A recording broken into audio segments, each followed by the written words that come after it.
one round of rain for the weekend in the early morning Sunday. All right, we'll see you in a few minutes, Mark. Thank you. Of course, a lot of people watching the weather on Saturday, and as Saturday's Walk to Fight Rare Diseases gets closer, we're giving you a closer look at what life is like for those dealing with these kinds of disorders. And helping this community is a major goal of the Denise DeCenzo Foundation. Today, we're meeting two siblings in Norwich with the same condition that severely limits their diet. Here's Channel 3's Audrey Russo.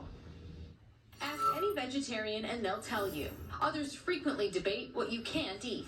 And they're like, oh, good, so they can have fish, right? And I'm like, no, that's But 17-year-old Marguerite Brown has no choice but to avoid meat. Too much could make her severely ill.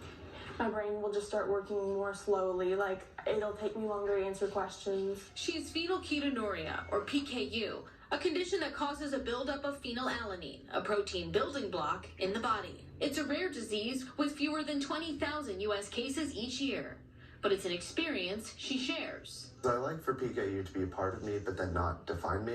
With her younger brother, Henry. I have to get my first medication of the day. That's usually around 6:30 or 7 o'clock. I have to take 2 different medicines. And it's supposed to supplement the lack of protein that I get. Because the siblings can't break down protein, that means entire sections of the grocery store become off limits. So we can't have meat, we can't have dairy, nuts, fish, eggs. Soy, yeah, no soy. No legumes either. Can't have quinoa. A lot of grains also. As for what they can eat, Marguerite has had to ask from a young age whether meals outside the home and in school are safe for both herself and Henry. I had to always be outspoken. I had to go chase my brother down and be like, did you eat that? She's probably the reason that I don't have to worry about it as much. Phenylketonuria is often detected in a heel prick test on newborns. Undiagnosed cases can have disastrous effects on brain development. The Browns are past that point, and they're able to manage their condition themselves. What they are starting to question is why it's so hard for others. For access to treatment for these things is often really difficult. Their medication eats up their family's $5,000 insurance deductible by February every single year.